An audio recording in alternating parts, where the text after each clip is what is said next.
What's up, everybody?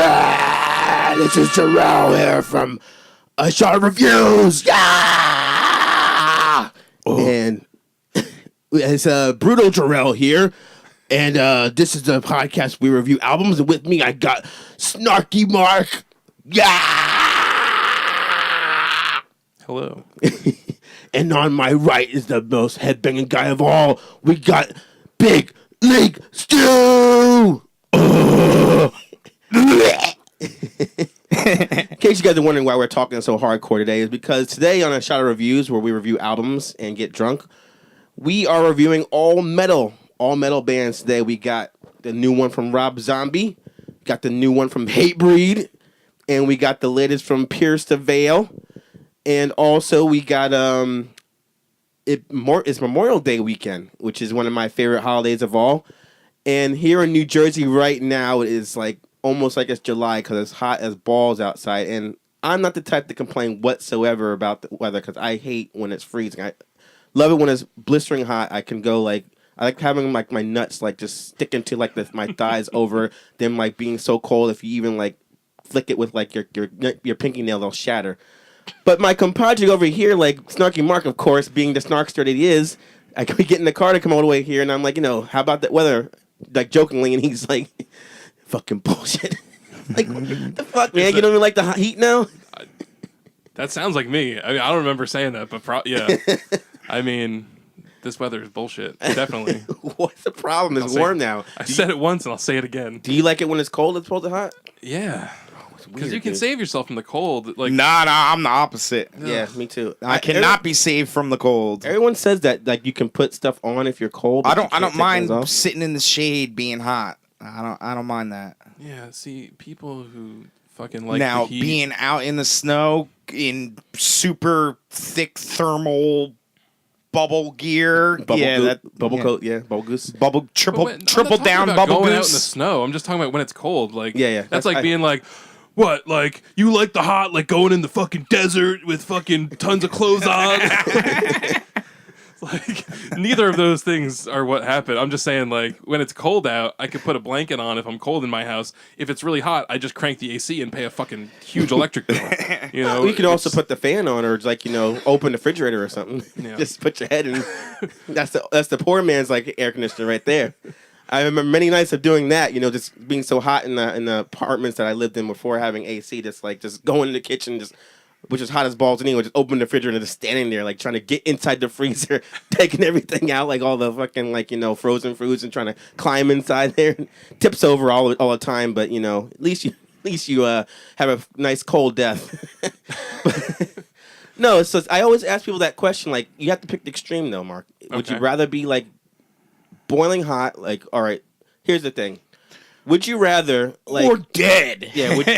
Would you rather mow a lawn that's like the size of like the White House's lawn, like with just nothing but toenail clippers on like 150-degree day, or would you rather paint all the houses on your block on a day where it's like below like 10 degrees? With toenail clippers? No, with a paintbrush that's actually a toothpaste. I mean, I would rather. I guess I'd rather paint the houses. Wow, really? With a toothbrush? Yeah. Wow. I don't know, man, because my car sucks sometimes, and there was definitely times in the really cold it doesn't start. And when I used to have to work out in Woodbridge, there was times where like I was stuck, my car would not start, and I had to wait for someone to come. Like literally waited for like an hour in like 2 years ago, where it was like freezing, like the coldest winter, and that was preferable to like what I'm at right now, like sweating a little bit. And, like I had the fucking air on in my car this whole way here, and just a little bit of sweat, and I'm like, like behind my knees are like sweaty. Like, I guess he made his choice, and we can't convert him, Stu. But that's all right though. Let us know what you guys think. Who cares? Don't email about that shit. Instead, email me about what we're talking about tonight.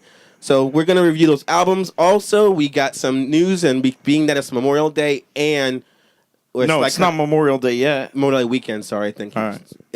It could be Memorial Day now. They're listening to the show. Who knows? Or you may be listening to this next year. It might if it gets posted by then. Yeah. So Memorial Day also. Who has control over that? Yeah. That's how I said it. When I feel like doing it, I'll post it, he says. Memorial Day weekend is this weekend, and also we got the metal show we're doing pretty much. So I decided to pick news topics for the music news that were very grim because there are a lot of people that passed away. So we're going to have a memorial to some deaths this week, and I have 3 news stories to talk about. Oh, that's new. Well, I want to get the people like, I don't want to be like, oh, it's going to be sucking talking about that. But we're gonna celebrate their legacy, basically. And also it's going to be a shorter show today because one is Memorial Day, so we want to really get drunk after this is over and not have to worry about what we say and this and that. We can really get offensive once the mics are off. And 2, I didn't get any emails this week or last week.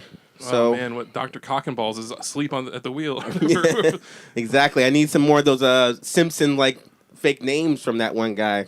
Whatever his name. He never gave me his real name, but also DJ Skittles, please send us some emails because Stu has said many things that will probably upset you. And Mark, you had a nemesis, but I don't think he's around anymore. Yeah. And we also are going to get some new fans, and I'll tell you why in a second. I didn't realize he was my nemesis.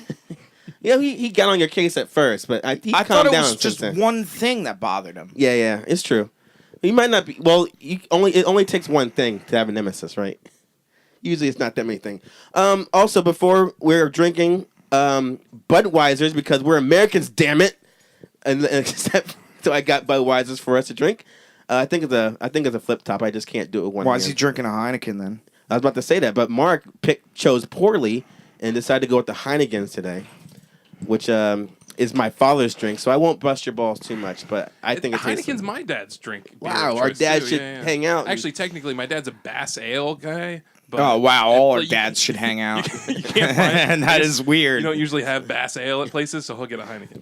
All our dads hanging out together saying, aren't our sons like fucking losers? What the fuck are they doing? Yeah, podcast. What's a podcast? Yeah. Oh, and speaking of drinking, we got to introduce the man of the hour, our big mascot. He's been waiting patiently. I appreciate that so much.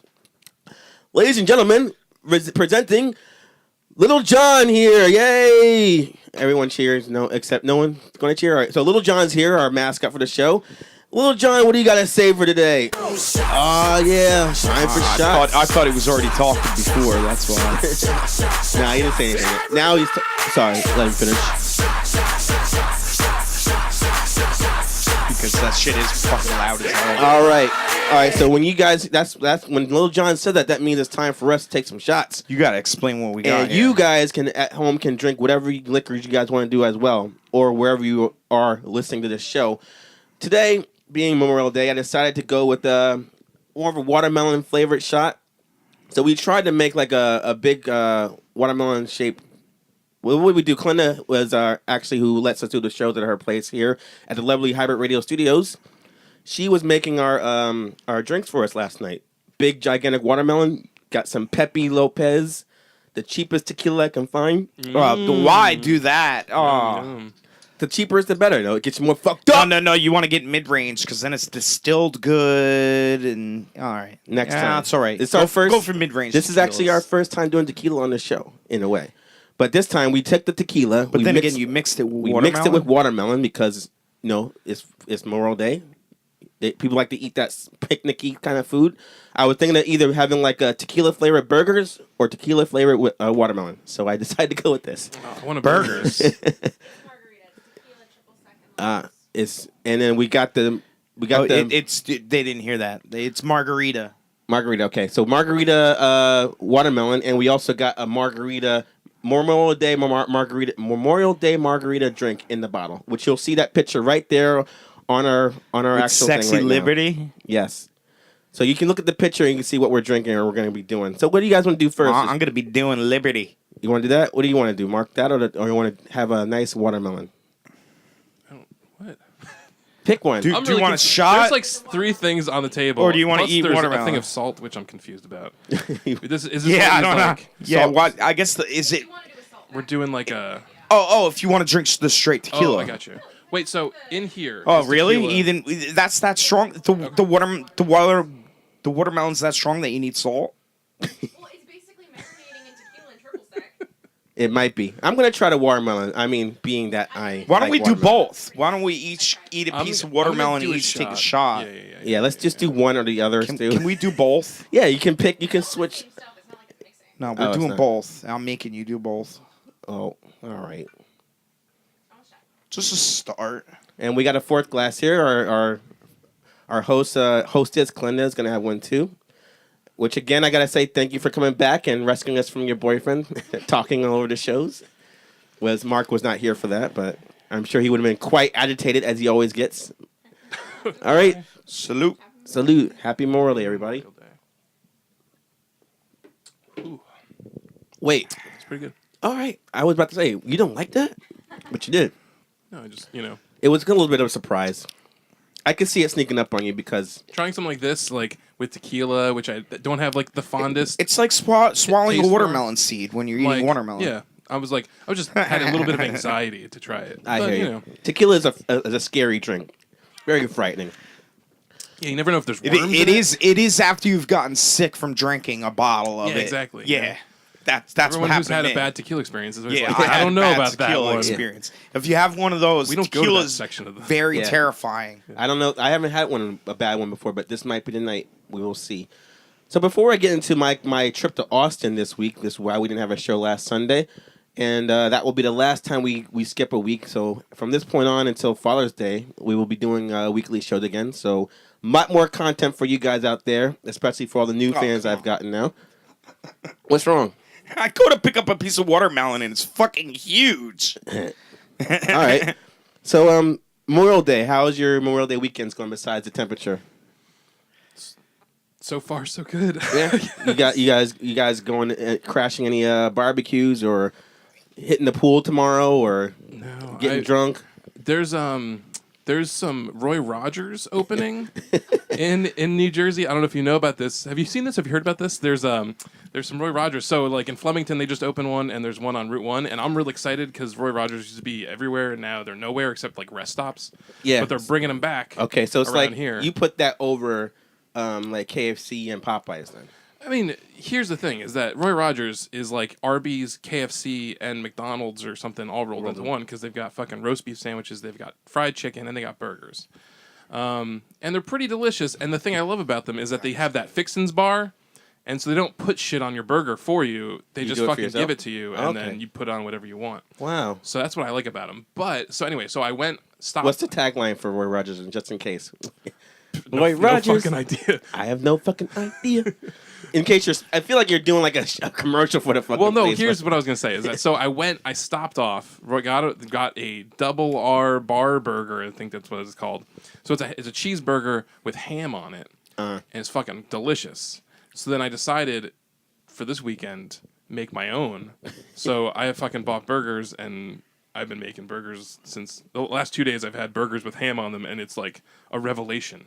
Burgers with pork Wow. roll are delicious. I heard that, too. Well, that's what I'm saying. It's Jersey like, burger? It's one of those things where you get bacon on a burger, you get Or a pork roll Trenton on a burger? burger, Right. And like this, I never thought of that. I never think about ham, but ham is just as salty and delicious as bacon or pork roll. Depends. And it's like cheaper and Yeah. more readily available. So and you don't have to cook it. Wait, you don't. I mean, I did. I do I cook it, yeah. did like put it on the Yeah, on the put skillet. it on a little skillet a little Yeah. bit, but so anybody out there, little burger tip for your Memorial Day weekend, put some ham on that shit. That makes it a true ham exactly burger. right. pork and ham. I put that shit on everything. So you know how to paint the town red on Memorial Day. So that's my Memorial Shit, Day. man. Usually me and Stu here, we go to the Somerville bike races every Memorial Day because Are we? We're not going. I'm about to finish my sentence, man. For those who don't know, every year there's 100 years now they've had bike races. It's the oldest bike race In in the the world. United States. No, in the United All right, States, sorry, not in the Nick. world. Thought the Well, galaxy. I also just found out that it's like the longest or the biggest like bike race in America or something. No, it's not the biggest. It's just the oldest. Is it okay? It's Well, the maybe- oldest. It's Then I got it's some- the drunkest too. I got because- No, terrible it's information. yeah. You got bad information. It's just the oldest bike race that's been going on in America. and you can drink on the streets during that day. There's only two That's times a still year going on. You can drink on the streets in Somerville. It's that day and I think St. Patrick's Day. But Drink with your fellow cops. it lost its appeal to me because it's like hot as shit, which I'm not complaining about. I like when it's hot, but like I'm trying to like get drunk and shit, and it's like not really happening. I'm not really interested in the race anyway. And there's like families around. I bring my own kids. It's like it's not the same as when we were the swinging bachelors, me and Stu. Like with no children by our side, just like stumbling down the streets at like fucking 1 in the afternoon, like, let's get some more Four Loko, man. Yeah. Oh no, I can't All drink over, that you shit. know. I drank one of those. I almost threw up. Well, Those things are gross. You with the 40 ounce, me with the Four Loko, just stumbling Yes. down the streets, like antagonizing all the children, like saying, "Mommy, what's that guy? He's about to fall." Or you just be like, "Look," just puking all over in the street. Yeah, and Four Loko. fucking bike racers like trying to like swerve out of the way of his vomit. Those were the days. But unfortunately, I don't know if I'm doing that tomorrow. What I like to do now, Memorial Day, is crank up the AC, try to find some good movies to watch on HBO Go or whatever like that. I know I'm lame now, but it's just I like to relax and shit on my days off and stuff like that. I want to ask you, Mark, if you count any good movies like this week, because I watched actually on HBO Go. I watched the Vacation movie they made. Oh, yeah. And I'm trying to The remake. compare it to like Ghostbusters coming out soon. Like at least with Vacation, they're saying it's a sequel. Yeah. Unfortunately, I didn't. Did you see Vacation? Yeah. Like, I don't want to like dive into too much, but I think for those of you that liked it, I'm gonna say real quick the thing that was kind of making me not really into it. I felt like the original Vacation was more like a plausible scenario, which made it more like a relatable situation as a father trying to do his best to like bring something like fun for his children and his family and spend time together. And this one seemed like he's like, well, I want to like recreate the same thing my parents did. Added to that, the newer like shock value humor, Yeah. and the fact that this car, when things would go wrong with the car, was like that didn't make sense to even have a car do that. And you'll see when you guys see that movie. So that kind of took me out, but I didn't hate the film. I just was like, I liked it overall. I thought you it was liked pretty good. I thought like the fucking kids in it were really funny. well, the one kid I thought the youngest kid was funny until he got the shit when he was saying like some funny like lines, and then the older brother put him in the shape, and then he wasn't funny anymore. But other than that, Overall, I thought it was pretty good. Yeah, I mean, the thing about it is that it did what, like, similarly to, like, 21 Jump Street, where they're like, this is, like, in the movie, they're, like, doing this meta commentary that, like, this movie is totally unnecessary, and, like, we're just doing a cash-in, and they look at the camera like, right? Yeah. But it's like, well, if you know that, then why make it? But I guess, like, Yeah, if the studio, I hate that But the thing shit. is, it's like, if the studio's going to make it anyway, at least have someone who has fun with it behind it, I guess. I don't know. This actually, I think this one, Vacation, was, like, co-written and co-directed by Sam from Freaks and Geeks. John Daly. I think his name is. that youngest kid, John Francis Daly. the one that didn't say a goddamn word and waiting until like the Yes, end. yes. So, I mean, you got some funny people behind it. I thought it, like, some of it was good. A lot of the jokes I thought were, like, wasted in the trailers, but Okay. yeah, I liked it. Cool. So what about you, Stu? What do you do Memorial Day weekend? I see he's getting bored. Memorial Day weekend. Like, what would you say is your favorite Memorial Day weekend ever in your life? Like going back to when you can remember things. I was gonna to say, now. damn it! I was gonna say when I was 2, and I got spaghetti stuck in my ears. If you can remember that, that's fine. But I was just gonna say the furthest back you can remember, which is I guess last Memorial Day. What was like your favorite one? Thanks. I don't have a favorite Memorial Day. Memorial Day isn't normally like a big deal. It's one of my favorite holidays next to 4th of July. But I do remember the bike race. Yeah, the bike race is that's the one thing. Other than that, Memorial Day, I'd probably be sleeping and then wake up and have some fucking burgers on the grill. Cool. You do anything yet this weekend or no? Did I do anything? Which weekend? Like this one that passed, or the one before? Since I The one wasn't around. before? Oh yeah. I went to well there was what's the Gas House Gorillas. Oh yeah, before I left on my trip, we went to see them at the Roxy and Dukes and did another one. You'll see that interview up online soon. And I went and saw. I was trying to go see 108 with my brother. That's a older pop punk band. No, Hare Krishna hardcore band. Okay, you're right. It's a Hare Krishna hardcore band.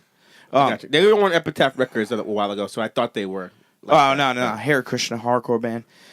But they ended up switching the venue to an all ages, and we didn't find out about that. So we ended up going to this venue, but they had bands fill in, but they let us in for free because they were like, "Oh, you're here to see 108." Sorry about that. They changed venues. They're not here, And- but you can come yeah. in for free. Yeah. And so we went in there for free. We drank. Bartender was cool as shit. And we saw one good band. It was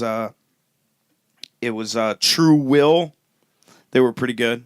You notice how Stu's sing all the local underground bands? We need to get you to be our eye on the streets to get more of these interviews for me to go to, because I'm getting all the kind of semi-popular ones. I want to get more of those lower underground bands that you seem to be seeing every weekend. Which is which is one of the reasons I was trying to see some local bands on my trip to Austin. You gotta find interesting dive venues. I know, which I tried to do when I went to Austin, which I'll tell you guys about. So last week I went to Austin to promote our show on another podcast called doubletoasted.com.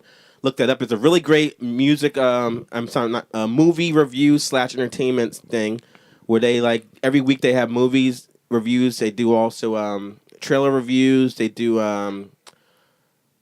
call-in shows, and then they do a regular free forum thing. So I went there actually on I flew out there last Saturday, and one of the things I want to mention is if you want to tell me the same thing, Mark, because you've been to Austin twice, I think I picked a good time to go because it was kind of it's kind of dead there. There wasn't a lot of people. Went to 6th Street, like you said, to go to. Checked into my hotel afterwards. I kind of watched TV and hung out a little bit. Then I walked. It was only a few blocks away from the Dirty Six, they call it, with all the bars and bars and bars. It's basically for New Jersey here. It's kind of I would compare it to Hoboken, maybe. Yeah. Yeah. So it was all right, this is nice. Happy hours everywhere, just walking around and stuff like that. And one of the things you didn't mention to me before I went down there, it's a lot of fucking panhandlers there. Every block is can I get $1? I just want to take a bus ride this place. Can I get a quarter? I'm just trying to get on the bus. I'm not homeless. I'm just trying to get that. It's the guy fucking 20 feet asked the same question. Maybe you should scour out further out because I'm getting fucking sick of every block someone asks me for money. I don't know if I really ran into too much of that. I mean, generally, I avoid that kind of shit. So if you, you walk in the middle of the street? What do you do? I don't know. How do you avoid that? He puts on an angry face. When I was there for South by Southwest, there's just so many people that it's just not really that big of an issue. And then when I was there, when it wasn't, I don't know. I just kind of walked around the guy sleeping on the floor, on the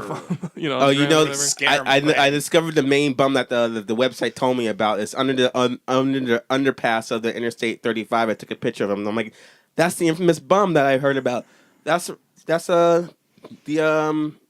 what's the movie theater I went to? I went to the movie theater called Draft House, Alamo Draft House, because I wanted to get that experience. And I'm going to tell you guys what the dining theaters that we have here don't fuck with this place at all because you can't fucking talk. You can't use your phone. Yeah. It's like a fucking elitist moviegoer's dream come true. Oh, totally. It's I went to the early morning show to see Captain America, which by the way I fucking love that movie by the way. And I ordered this burger, not burger, this egg cheese sandwich, and they used some kind of special cheese and bacon and stuff, and it was heavenly, and it came with fries and stuff like that. Great film. The tables kind of further away from your. They brought the food to you while you were watching. Oh yeah. Well, nice. They took the order before the trailers were over, and then it came out when the movie was about to begin, and it's kind of the food's kind of further away, so you can pick it up, eat it, and put it back down and away from you. Because usually when I go to movie theater that are dining, it's hard to eat in the dark and look up and look back down. So I like to get finger food, and it's distracting when they come and ask what you want because so I only go see movies at the dining theaters around here if it's a movie that has a simplistic plot and it's not hard to follow. So I'm not seeing any Adam Sandler movies in there because I can't follow those stories when people ask me questions and shit like that. So what else did I do? I actually didn't get to go. I didn't get to go to 36 when they closed the streets down because they were having this karaoke thing at the place called the Highball, which is way down by the other Alamo Draft House, far. It's an hour walk, and I really was debating to walk that far. But this karaoke band is called Karaoke Apocalypse, and I think they're amazing. You should check the guys out, karaokeapocalypse.com. They actually have a live band play the songs, and you pick the song you want to sing. So everybody's bringing their A game. No one's oh, I'm just gonna kind of sing the song because you see the guy before them kill it with the cult song, that popular cult song, Fire Woman. Someone did the Weezer song, the sweater song. They both got up there, and then the girl and guy was he's hey Skip, how you going? The girl's fine. They did the whole dialogue at the beginning of the song. So everyone's killing it, and every time I pick the song, I want to do the Bad Religion song. They're someone's already doing it. you can't do a song twice, and everybody's picking songs, so it's like they only play once a month at this place, and everyone's picking songs, so you gotta get there early to pick a song. Don't have the song I want to play. I'm like, all right, I know the Fugazi song. You know the song, right, Stu? I am a patient boy. I'm like, let me do Waiting Room. Wait. Someone's doing that song already. I'm like, all right, Motorhead, and then the guy's like, all right, you can do that. So I'm like, all right, cool. And then I realized They didn't have Fugazi? they did, but someone's doing it already. When I picked the Motorhead song Ace of Spades, I realized, wait a minute, I don't really know the words to that song as well as I thought I did, because you have the little thing there to read along, but it doesn't put all the lyrics. You have to swipe it like a Kindle to go to the next part of your lyrics. So I'm like, I can't read and then fucking sing the song at the same time. So I'm outside the place on my fucking phone, like on Google, trying to memorize the words to Motorhead. And I'm like, I know that part, but the next line, fuck it, and I can't remember the words. So like I just did it anyway, and like I put the mic up all high and sang it all gravelly like Lemmy used to do, and I killed. So definitely, if you're ever in Austin, check that out. What else did I do? Like I said, I was on Double Toasted, so I promoted the website that we're on their Sunday show. So I noticed that we started getting more like hits and things like that. More people are liking me on Facebook, and I'm hoping that will blow us up a little more. And also the guy Corey Coleman, who's the head of the Double Toasted website, gave me some really helpful advice on how to make our site bigger and how to maybe find more people that can help us grow bigger and do things that maybe me or Stu or even like Mark and he that can't handle social media stuff or maybe other web design issues like that. So that was cool too. One more thing I gotta mention. Actually, two more things before we go. All right, cut me off. He doesn't. I can see in his eyes that Little John was bored. I'm gonna try this time.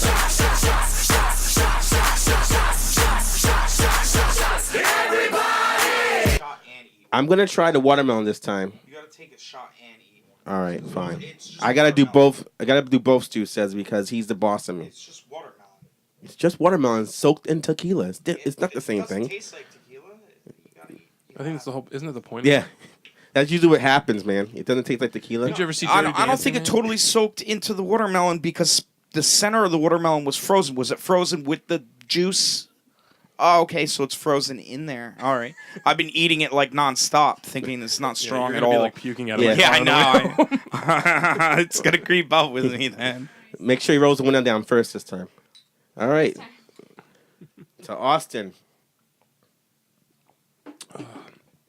So it sounds like you had a good time. Except for the part when I got pooped on. By a person or a bird? I don't know. Uh-oh. I was walking after I don't know. Well, bird poop looks a lot different I than know. people poop. I'm walking out of the Alamo Draft House. I bought my ticket already Was for it the guano? show. You told me to look for bat. I don't know. poop. What does that look like? I don't know. I don't know what bat poop looks I like. wouldn't know either. All right, so let me just try to watermelon real quick. Tell a story. Okay, left the Alamo Draft House. Bought my tickets for Captain America. Called my wife. She answered the phone. And I'm like, hey, how you... Plop. I'm like, shit. I know it's bird shit. I look back, and on the ground is like brown, like almost like diarrhea. So immediately I look straight up at the buildings. Nobody there. And then she's like, hello? I'm like, I'm sorry. I'm looking at my back of my shirt.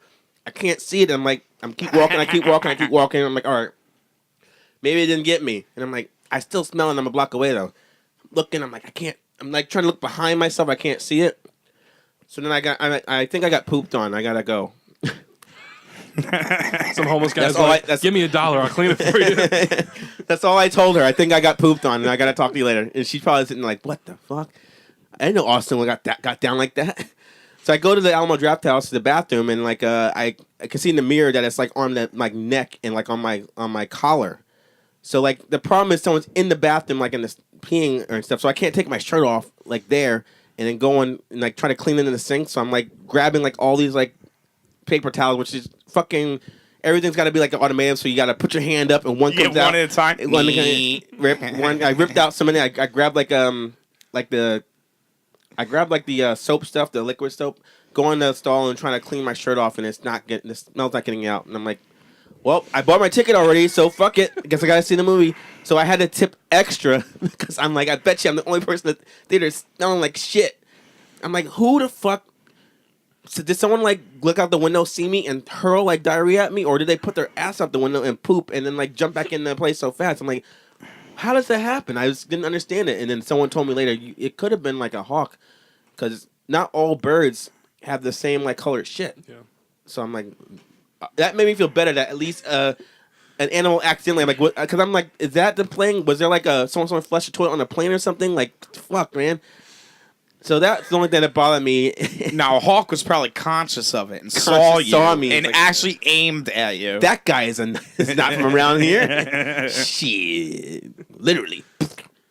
No, I was fucking. I was kind of mad, but I was like, this adventure's been kind of fun, and leads me to my question I got to ask you guys before we get out of this topic. So I dropped the guy's name for one of the bars, which is called El Camino, because he talks about it on this show, like, oh, I went to get a drink there. I'm like, oh, let me stop there and see if, like, you know, if I drop his name, they can tell me where he is and make me hang out with him, and something like that. I'm thinking something like that. Maybe he could tell me he's gonna stop by. He usually comes here Saturday night, something like that. So I go in the bar. I'm like, you know, Corey sent me. And like, oh yeah. So what do you want to drink? I'm like, I don't know. He's like, well, what's your favorite color? I'm like, blue. He's like, all right, I'll be right back. Makes this like mixed drink, like this big, like you know, got the pineapple and like the umbrella inside of it and everything like that. And he's like, oh well, since you know Corey, you know, the first drink's on us. And I'm like, all right. And then when he left, I said to myself, so it's the last drink too. Drank that shit, left. And then when I told him that story, like, what the fuck you doing, man? You can't do that. When the bartender says the first drink's on me, does that obligate you to buy more? Yeah, kind of. It does. I would feel bad. I did tip. I did tip, and they're like, At least you tipped. oh, you tip, but still, you're going right back there today, and you're gonna buy a drink. I'm like, all right, you don't have to fight me about that, but I didn't know I did something wrong. It's like, you can't drop my name and then, like, you know, get a free drink on me, and they expect you to buy more. I'm like, why? Like, because they said first. Does that mean you're getting more? Does that mean I have to now get more drinks? Because you go into a bar, they expect that you're there to drink, and if you like drop someone's name, and then they're gonna be like, "Oh, this dude's cool. He'll be here fucking drinking because he's a friend with the guy that you know." Okay, so that if I didn't drop the name, I would have to pay for the drink anyway. It's not like, oh, anybody that comes in here and says they're friends with Corey, we're cool with them just having a free one on us. Corey's that cool. Well, I didn't want it anymore. I was bar hopping. I just wanted to get one and find out what bar I liked the best. Because I went to like a Coyote Ugly bar. I went to like an arcade bar.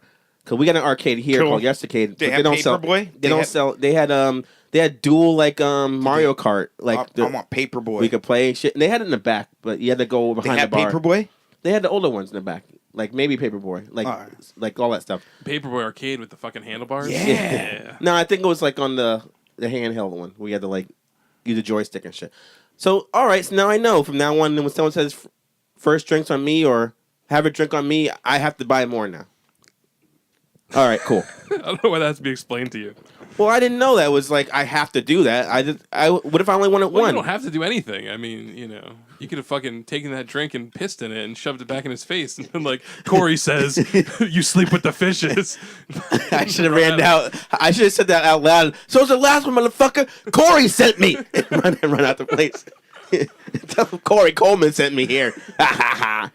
And then finally, I want to mention that security at New York Airport has gotten very, very hands-on because I went to the metal detector and they wanted to actually they had to do like a full like pat down on me. Is this your left or right nut I'm holding?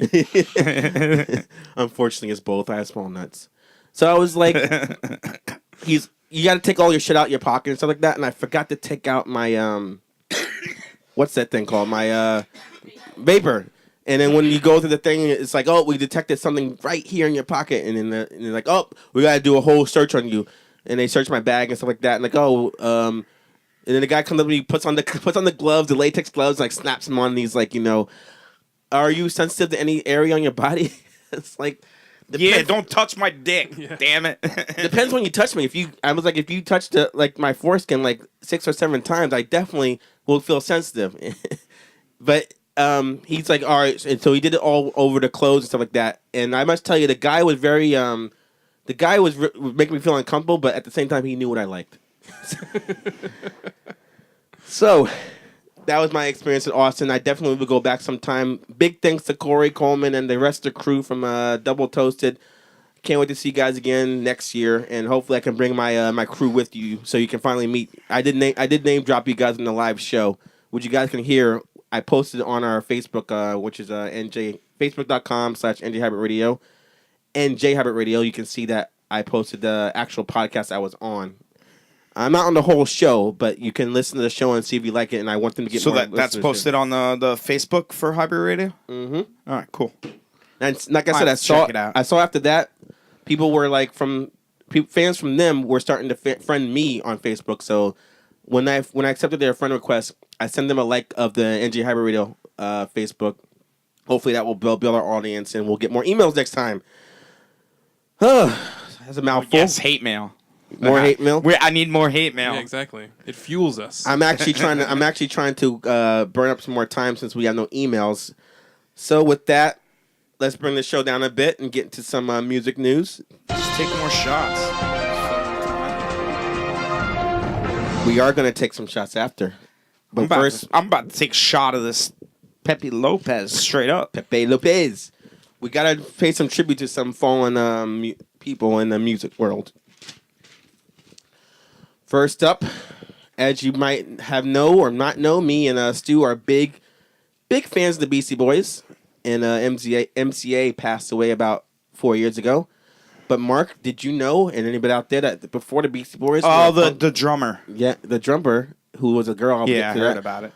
The Beastie Boys, before they were a rap group in 1986 with Lice and the Ills, they were actually a hardcore punk group from New York City. Did you know that, Mark? Yeah. Yeah. So they had actually instead of yes, I did. Instead of wrong. There we go. Instead of the Ad Rock MCA and Mike D, it was no Ad Rock MCA Mike D. Mike D was vocals, MCA was bass player. Kate from who's now in the band Luscious Jackson was the drummer, and their guitarist John Barry is the one who passed away last on May 19th was at the guitarist? 52 years old. And I knew another band member died. I got this story from Billboard.com. Apparently, John Barry, when he died from frontal lobe dementia, according to his father. Ooh. Now, like I said, he was in the band. He formed the band. It was a hardcore punk band. They formed back in 1981, and he is credited for coming up with the name, which stood for, Beastie stood for, I can remember this because I had the cassette. It stood for Boys Entering Anarchist States Towards Internal Excellence. Boys. And after releasing their first 7-inch EP, Pollywog Stew, Barry left the band, and then soon after that, Kate left the band and joined the indie rock group Luscious Jackson. Then they got the guitarist Ad Rock to join, and they switched over to a hip-hop band, joined Def Jam Records, and the rest, of course, is history. And then John Barry went on to join other bands like Even Worse, Big Fat Love, and Bourbon Deluxe. Now, have you actually heard that album, the Pollywog EP? No. Stu, you heard Yes. Pretty good, right? Yeah. But I always found that it was funny that they said in a documentary that they were actually making fun of hardcore and how easy it is to play. And as a hardcore fan yourself, Stu, do you find that offensive that they were kind of like mocking hardcore? Because if you listen to those songs, early hardcore Yeah. was very easy to play and very super simplistic, and metal bands would even make fun of it because it was supposed to be danceable music. It wasn't supposed to be anything that you were showing off with your instrumental talent. And it's like the quote even comes to mind, like, it's close enough for punk rock. Like, You fuck up, it's fine. Nobody's going to even notice. It's so simple anyway. Yeah. And hardcore was that direct branch of punk rock in that time period, especially DC hardcore. Yeah, yeah. And I think that's what inspired them to do what they were doing. But at the same time, they were teenagers, so they were having fun. So don't be so hard on them, you guys out there. And make sure you guys, when I heard them was when I was 16. I bought that cassette. They re-released that stuff. It was called Some Old Bullshit. So it was like the first side was like all their hardcore shit. Second side was another record they put out, like the Cookie Puss record. and then it was like a kind of like a hip hop song, and I think that's what kind of bridged the gap for them to go that direction. But definitely pick up the Beastie Boys' older material and you could find out the big change or how significant they went from one style to another. But I was wondering why they decided to do that. Why they decided to quote unquote sell out is the only thing I always wanted to know about them. And MCA was my favorite guy. I was really sad when he passed away. I don't know how you felt about that, Stu, when we heard the news of his cancer taking over. Well, it did kind of it kind of killed sealed the deal with there's not going to be any more Beastie Boys albums when they easily could have made a lot more of them, but they didn't care to like make music at the time. Yeah. Well, I will say that's one thing that I respect about the Beastie Boys is like that they stopped. That they stopped. I mean, right. I just saw the news on Punk News that like Guar's making a new album, and I was like, oh, okay. Well, the thing about Guar, before we get to the next topic, is I feel like you can just dress anyone up in that outfit. Well, yeah, and it will but work. I mean, they're not. They're not the best musicians. well, either. I know. I mean, there's They obviously put on a great excuses show, for it, but I'm just saying, like, there's something. Not just anybody can make and put on those. Because they make their own shit. Well, just put that out. Well, I guess it'd be disrespectful to that guy. I see what you're saying. They make. Their own I agree shit. with you, Mark. Some bands should just be like, oh, we lost a key component. Let's just stop and go bankrupt. Fuck it, or start other bands. And speaking another death we have to talk about. Well, we don't have to, but I wanted to ask you guys about that. Is we actually reviewed the Megadeth album this year, and former drummer from Megadeth, another former member, Nick Menza, passed away on stage, and this happened last Saturday. On stage? What? I heard about that. Stage dive to his death? He was a drummer, so he's probably like 1, 2, 3. Oh, he had a heart attack, and they couldn't bring him back. Yeah, they originally thought it was drugs, but it was just a heart attack. They said he actually was in a band called OHM, and they were playing in L.A. and he died Saturday night, and it's not from drugs like they originally speculated.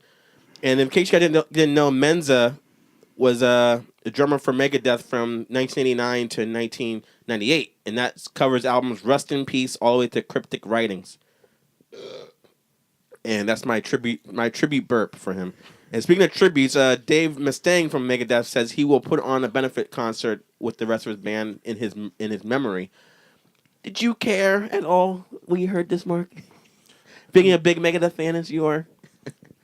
I mean, sucks when people die, but no, I'm just saying, like, when someone dies on stage, like, a la like Pantera, it's kind of like, do we get our money back? Go ahead. I'm sorry. No, I was gonna say it is shocking, and that's like a pretty terrible thing. Is like, you think about like the people in the audience, and like, oh, that dude just died, like in front of. I mean, I don't know how many people go to Megadeth shows anymore, but well, he was at another band at the time. Oh, right. Yeah. So it's just a matter of like you don't know what even happened. So it's kind of like, but it's kind of shocking to, I guess, for the band to have a heart attack. I didn't get his age, but I'm assuming he's in his 50s as well. So Stu, anything to say about the passing of the former drummer of Megadeth? Never listened to Megadeth, but that's horrible for somebody to die. But then again, he did die doing what he loved. Yeah. Totally. I'm always the opposite of that. I want to die doing what I hate. Like, whenever I'm like at work. You think he let in like one last hit? Was he like? he rim shopped and died. Yeah. Stop playing around, Nick. Come on, we got a gig here. No, it's just I don't know. It's just he was on some albums I like. Rust in Peace I thought was an amazing record, but not the best of Megadeth, but that was probably the tail end of their peak. I think. I feel like you agree with me, Mark. That was. Early 90s was like... Yeah, definitely. Like, that. I think that actually that album came before... so he was on that album. He was also on Countdown to Extinction. So I think he actually got to be part of the best legacy of the band. Final news topic, which is I wanted to open a debate on this, or a forum on this thing, is being that we are from New Jersey, we usually go to New York a lot to see some concerts, and one of the biggest venues out there is Irving Plaza, which I feel like we've all been to. Oh, no, not this. What? Of course, he's got to hate the rap story. Oh, what's going on? I don't even know about it. No, it's just, I talked about it. And oh, you did? I want your opinion on this because I think we touched on it. Rob, my friend Rob from Plainfield, he plays with Uncle Murder, and Uncle Murder was there. Okay, so let me tell everyone about what's going on. Irving Plaza in New York City. Last time I've only been there one time to see Korn, and I'm gonna make a situation about what I saw when I went there. But apparently, when T.I., the rapper from Atlanta, played there was a shooting that took place. And I got this story from the dailynews.com. This happened last Wednesday. There was a shooting that happened, and it killed one person and wounded 2 others. And apparently, rapper Troy Ave was seen on camera during the chaos, accidentally shooting himself and others. He's charged with attempted murder and illegal weapons. Now, Troy, who feuding with rapper Mano, who just left the stage before the shooting happened, and this all happened in the green room. He barged in to the backstage after 10 p.m. and opened fire. And he ended up killing a guy named Ronald McFadder, and he was shot in the midsection and died at the hospital. Apparently, he was best friends with Troy since junior high school and was his bodyguard. Now, in 2012, Troy Ave was recorded tweeting. He said, "Man, I'd rather accidentally get a bitch pregnant than catch a gun charge." So I guess that ended up happening to him. He jinxed himself somehow. But I like how high rappers set the bar. I don't want to get. I'd rather get a bitch pregnant, but not a gun charge. Shit, I want to have 10,000 kids. But other than that, and then T.I. hadn't taken the stage yet during this altercation that happened, and he was unharmed in the whole thing. And he tweeted his condolences and added, "Our music is intended to save lives, like it has mine and many others." That's my ATL accent. I'm sorry. So investigators believe the gun was brought in. This is what I want to tell you guys. I thought there was more than one gun. One gun. What did you when you guys went to Irving Plaza? Did you notice any metal detectors? That's what the whole issue's about. Like, No. Yeah, I've been there a bunch of times. Do you know how annoying that's going to be? Metal detectors, people, piercings, lighters. Chain oh wallets, my god! you know. You have to wait like 10 years to get in. I think that's what remind me because I went to the Korn concert and you gotta know there was chain wallets everywhere and ball necklaces for that. Ball necklaces. So yeah, I don't remember anything real hardcore pat downs because I had my backpack with my equipment and stuff to do the interview with Suicide Silence, and I just walked in easily. I could have brought a gun and killed all those alternative metal kids, but I didn't. But actually, investigators said the gun was brought in the back entrance used by the performers, and 6 cops were in the front entrance where they had metal detectors. So I'm like, do they only have metal detectors for hip hop concerts? And how do I feel about that? Like, is that profiling in the no, that is true. I've never even seen that before. Well, they actually had that. That's well, what they say. I know that since I've been there, since the last time I was there, I know that it's changed, like management and everything. Like Irving Plaza was like. I've never been there. Oh, okay, yeah, it used to be. Oh, never been. I'm sorry. I think it used to be more of strictly more of a rock venue, and now it's more like, hey, we've got bars. Let's just let anybody. You know, it's not. But it's like let's let anybody in here. I just mean I don't want that to come across the wrong way. No, I just mean backpedal. More like they have club nights now and fucking rap shows and whatever. Not like they never had a rap show before, but I'm just saying it usually from used to living. You can see the in sweat area coming off his forehead. It was mostly rock. I'm not saying black people can't go to shows too. I'm just saying that just go where you gotta. Just stay in Harlem. I'm not saying Harlem's a bad place, but it's it used to be in the league with Bowery Ballroom, Mercury Lounge, all those places are mostly rock clubs. And then I remember at one point I think it shut down for a little while and then it got reopened under new management, whatever, some kind of new conglomeration fucking owns it, and now they're yeah, whoever pays us money. So maybe they got metal detectors since then. I don't think that metal detectors are something they bring in and out depending upon the show. True, but what if But cops are probably something they do hire for a fucking, feuding rappers. yeah, but how do the cops know they're feuding? I don't know. It's just this shit plays out so fucking publicly. I'm so polarized by this. I'm like, this is bullshit that it's only for hip hop concerts. But obviously, from what happened, it's needed. Yeah. I don't go to a lot of I've been to a few hip hop concerts. Nothing went down for those, and I've only seen fights at metal shows or or like like ska concerts. Whatever. You're Like, skanking in my spot, bro. I don't know. That Ashley Simpson concert I went to was fucking intense. The Ashley But Simpson concert. I will tell you why the fuck I was there sometime in the future. Don't want to talk about it that's now. not even bullshit. That's It's a not true even- story. It's a true Wow. story. God, ex-girlfriends. What can you do? But I don't know. Like, what do you feel, Stu? You feel like they should have more? I remember we were talking about this with the whole Paris attacks, and you were saying that you don't want more security. You want less for concerts. Like, what do you still feel the same way after this went down? After this? Yeah. Oh no. Well, I think hip hop in general should be punished, so they know not to act like that. No that's backpedaling from him. No, because I'm telling you, that it doesn't matter how much security you have. They're still gonna do the same shit because they're like, this is what's cool. This is what we do. We're gangster. We shoot people. We like doing it. We talk about it. You know, the mentality has to change a little bit. They got to be like, if you want to play, you got to find a rapper that's not exactly gonna promote that. I don't know what to say about that, Mark. I was kind of like, me and Mark are backpedaling away from you. Like, I don't know what to say. He doesn't speak for the rest of us. I see what you're saying, but how would they dictate what rapper? They listen to all their lyrics every time they want to have a show, and as soon as they mention any form of violence, ban them from playing. Is that what you're saying? Everyone should be basically like Will Smith and I don't know who's Justin Bieber. That's all you want to hear? No, just they toss out that's good. That what happened is good. They never said it was Normally, good. They were normally. saying, Okay, right now they're like, oh, it's bad. Somebody got shot. But normally they would be like, if that was on the street, that would be a good thing. Like that would be gangster. Like, oh, you get promoted. You got rid of somebody that we don't like. Yeah. Well, the thing I don't get is why Troy Ave was even there if he's not. I don't know. It's just something's gonna go down if he's got an issue with Mano. So it's like feeding people together, and that's the whole reason I haven't been to a Hot 97 Summer Jam yet. And then when shit goes down in the parking lot, shit like that, then Hot 97 has to go on the fucking radio. Yeah, I'm calling you guys out on Hot 97. You're listening to this podcast right now. I know it, but every time shit goes down, even with this happened, you guys going to get on the radio station and say, "Oh, why are you blaming this and that? You don't know what you're talking about." And this shit comes out that it was Troy Ave the whole time. They got camera footage of that.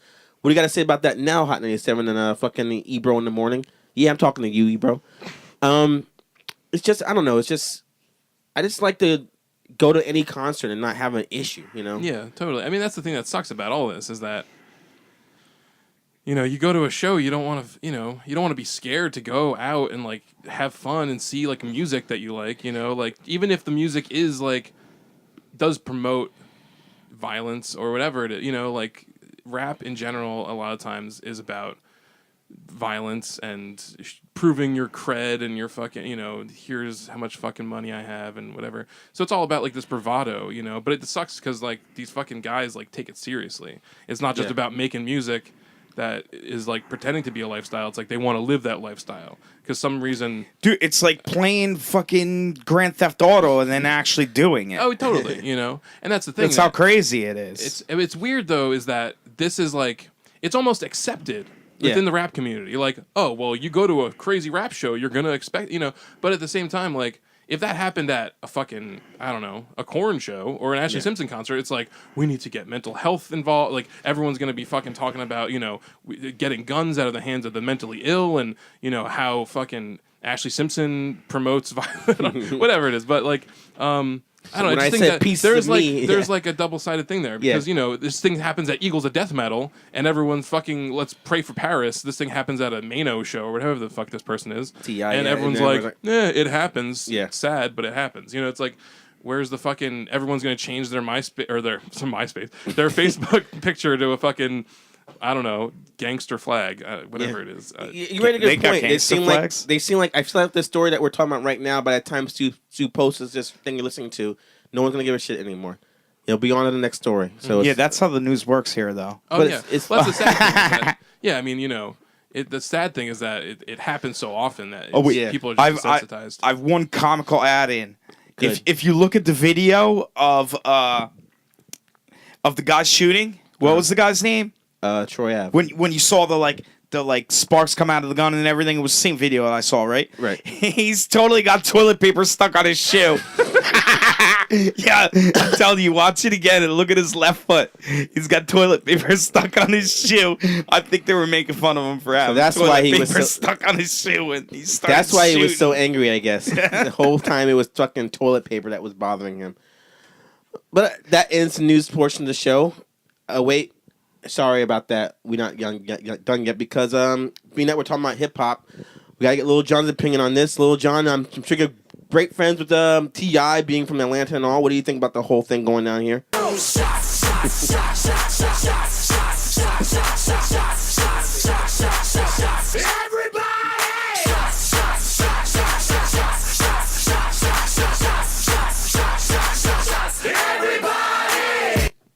Thank you for that, Lil Jon. That's very insightful. I'm feeling this bottle's gonna get stronger as it goes down. The bottle's getting stronger as it goes more. Settled in there as watermelon. Oh yeah. Yeah, I tried to strain it all out, but I guess I missed something. Clinda, good show so far, right? Being Fantastic. You know what would be more She said fantastic? it's fantastic. If you can get me a Budweiser, please. Oh Jesus! She said, "Are you fucking kidding me?" She did not say that. She said, "Sure." There she goes. There's the Heineken right there. She's I did not. pointing at Drink, a I did not Heineken. drink the Heineken. I am too high class for that. I'm too bougie for the Heineken. It reminds me of my father. Damn it! I want to think about my father during. Oh, this. there was more beer left, and I'm sharing a beer with you. Oh, how dare you! Right? How dare you trick me? I would have went and got another one for you. How about this, dude? You can get the next beer for me. I appreciate that. I hope I get you sick or something. Wow, what a good friend. That's why we've been friends so long, because he wants to kill me any opportunity he has. Thank you, Kalinda. You are the best. Would you like a shot? No, Or I'm telling you, that watermelon? stuff's getting stronger the lower we go. This one? It's the fucking watermelon. I don't know what it is. Maybe the water settled out, and then the rest of the liquor went to the bottom. Look into it. What are you talking about? I know you're smarter than that. It's What? one thing that can happen. All right, think about it like Water this. can separate from on. alcohol. Think about it like this. Like, you know, ever eat pop brownies?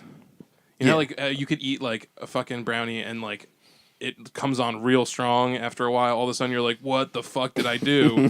That's like what eating this fucking watermelon is like. It's going to sit in your stomach and keep getting you drunker. Like, because it's filled with No. fucking alcohol. What I was saying was this the bottle of the mix. Yeah, what I'm seems saying to is be what getting you're saying doesn't stronger. make fucking sense. And that you're eating the watermelon. Hitting you. No. The watermelon is coming on. Like, it takes longer to enter your system. Watermelon's coming onto him. Yes. The watermelon is Watermelon blowing likes you you, right now. Stu. It's coming on to you. No, but it's not that I feel drunker. It's that it You are tastes drunker. stronger the further we go down this bottle. Okay. All I right, understand sir. now. I disagree, but I understand what you're trying to say. I understand, but I harshly disagree with you. Let's get to the reviews now. You guys ready? We're going to start with Rob Zombie's album. Rob Zombie, his album is called The Electric Warlock Acid Witch Satanic Orgy Celebration Dispenser. Fucking great title, I will say. Now, for those who don't know who Rob Zombie is, which is pretty pathetic, he's a shock rock heavy metal director and former White Zombie singer, and this is his sixth solo album. Now, from the mid '90s to like about say early 2000, like with White Zombie and his solo stuff, Rob Zombie has produced several mainstream industrial metal hit songs like "More Human Than Human," "Living Dead Girl," and "Feel So Numb." And if you'll notice when you listen to all his music, he's known to showcase his fascination of vintage B-movie horror movies by having dialogue samples of obscure films in his songs. So, have you guys heard any of his previous albums before this? Before we I don't go know if into I've this? ever listened to like a full record, but I definitely know like the popular stuff. You know, Dragula, and Yeah. fucking Living Dead Girl, and all that stuff. Because that used to be pretty popular when there used to be a rock radio station Yeah. in the area. Yeah, Stuff and like that. especially what he was doing at the time was kind of like you hear that in so many different bands at that time because the whole new metal sound was like really peaking at that time, and Yeah, that was exactly. just another thing to play on the K-Rock station and stuff like that. Stu, did you listen to any Rob Zombie albums before this or White Zombie? Yes. What did you What do you find in his music that I didn't cover? Anything? What do I find in his music? Yeah, is there anything I didn't cover? Is it basically what he does? Yeah, it's hard shit. Sounds good. All right. So what I noticed with the opening track and even the next song, which is called Satanic Cyanide, and it's longer titles. And I didn't want to put the whole long titles, but I summed them up and when I was a going good to little this. sample at the beginning. Yeah. It came off kind of Marilyn Manson-y to me. Like No. the sound to me sounds like Marilyn Manson. Like, it's his signature voice. He was before Marilyn Manson. If anything, Marilyn Manson should sound like him. Yeah. You guys look that up. What came first, Marilyn definitely Manson? fucking White Zombie. White Zombie. Yeah. No, I'm talking about Rob Zombie. Yeah, but We're gonna talk. Rob Zombie. Well, if he is White Zombie, that means White Zombie became. I disagree with Marilyn you Manson. highly. We're gonna talk about the difference between White Zombie and Rob Zombie in a second.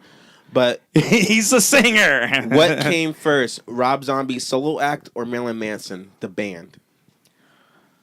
Marilyn Manson. It doesn't came matter before either his way. Solo act, but White Zombie preceded Marilyn Manson. Yeah, I got you. But all right, I see what you guys saying, and I'll disprove your thing in a Just second. saying though, but but his aesthetic as an artist started with White Zombie. You know. No, I understand that. I got you. Okay. But I'm saying, his solo work is slightly different than White Zombie. You guys disagree with me? Yeah, no, oh, I you agree. do. No, agree. I agree with that. Okay. Slightly, it is not different. much. I mean, he's definitely evolved. I mean, this sounds different from Educated Horses or whatever the fuck that album was called. You know, this sounds different than Hellbilly Deluxe. Okay, you're saying his solo stuff has been It's progressing changed. every Yeah. every I album. think this sounds more like.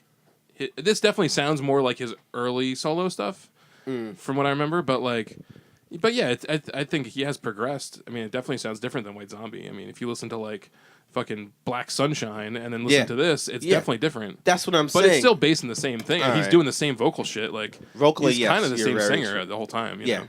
you're right.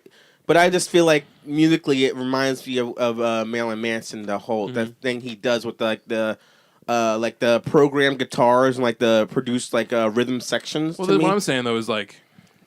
You're talking about Marilyn Manson era, what? Like now? Because Marilyn Manson now sounds totally different than fucking Marilyn I guess Manson I should from, be like, fair. I'm talking like Marilyn Manson, Antichrist Superstar, Yeah. Mechanical Children or Animals. Animals. That era, and even Rock is Dead. That stuff reminds me a lot of what I heard today. But I'm not going to be hard on this album because the song "Teenage Rock God." I thought it was a really catchy song, which is like maybe like still early in the album, and I'm like, all right, this has got the signature like Rob Zombie like gravely like singing voice, and it sounded a lot like the previous singles he did in his early stuff.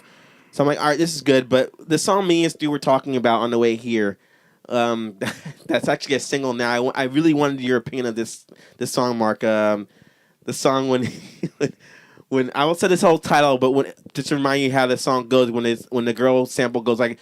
Everybody's fucking. The song was called Well, Everybody is Fucking in a UFO. Yeah. I fucking like that song. Lyrics are fucking weird as shit, but Well, that's the thing about Rob Zombie that I do love. That I think the thing about this album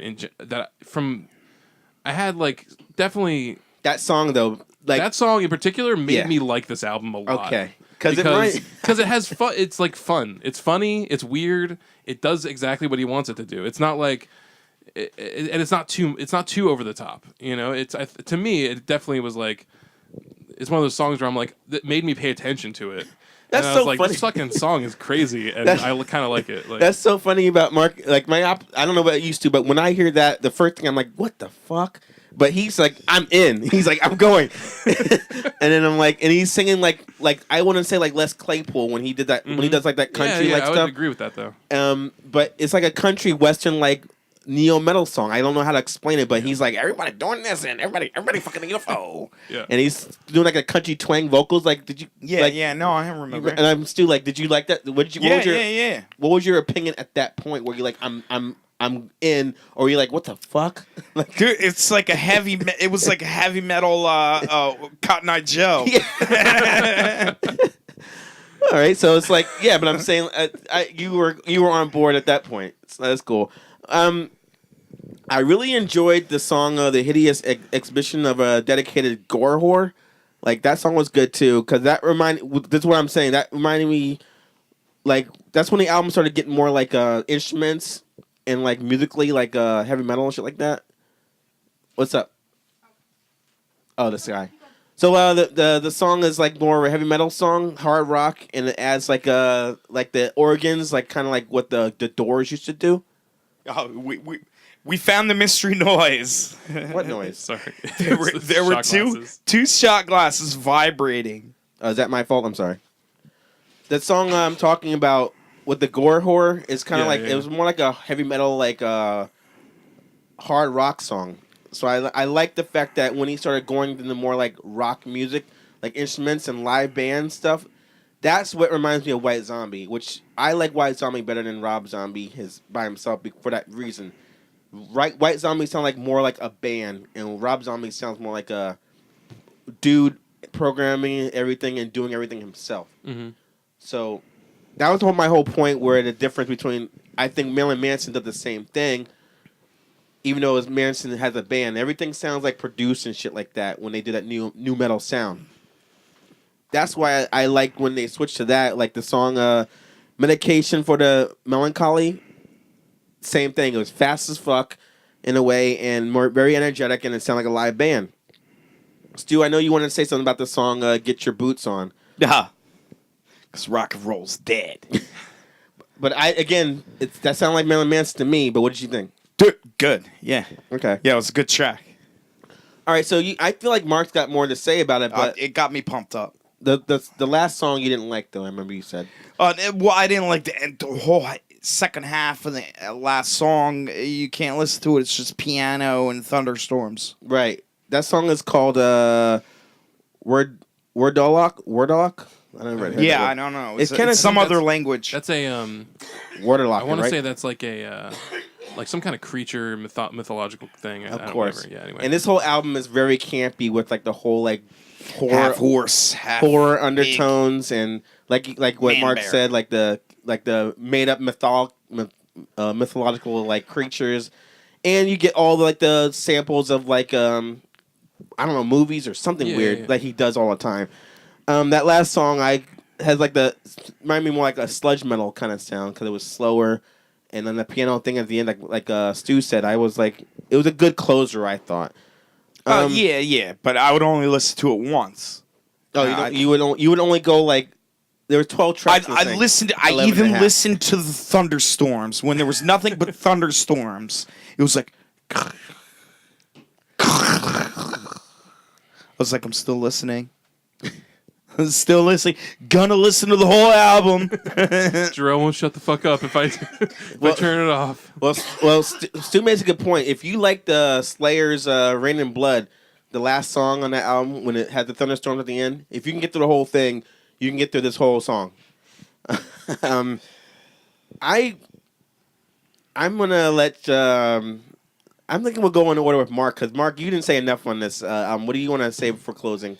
Any other songs you want to highlight? Thing like that. I mean, they all had weird titles. Yeah. But I was on board for it. Like this whole album, I thought it's not my style. It's not the kind of thing I would listen to all the time. But it drew me in because it's interesting and it's unique, and to me it's like a return to form for Rob Zombie a little bit for what I would expect from him. Because I know I've seen some stuff in the past couple of years where it's just a little bit like, what are you doing, man? Come on, like there was something. I wish I did my research, but there was definitely like a video a couple years back where I was like, what? Like this is not what Rob Zombie should be doing. Like okay, so you're talking about in between when he was at his peak of his fame, and now he had other albums in between that came and went, like Hellbilly Deluxe 2 and something after that. Yeah, there was like that one Educated Horses album. There's one that was like called the last one was like the Venomous Rat something or other. Yeah, I don't know, whatever. Anyway. I mean, and I'm not a Rob Zombie fan, but he's like not on my list of people I listen to. Yeah. But this really was on my list of people I listen to. That's why you're going last. I used them in a post-production project and it came out really good. That's why Dude, there was like trains smashing and Rob Zombie singing. Yeah, it was great. But the thing about Rob Zombie that I like I do love his artistic. The things that he likes, I like the weird old movies and the silent films and the B movies and all this weird shit. Like House of that, all his movies I like a lot. The ones I've seen, I haven't seen the last two, but Yeah. you know, like I appreciate Rob Zombie on a level, so I always want his music to be good, and it's not always good. This one I really liked a lot, and it drew me in, nice. and yeah, I would say, are we doing our ratings now? Yeah, go ahead. Yeah, I mean, I would say it's a definite high download it. Jesus.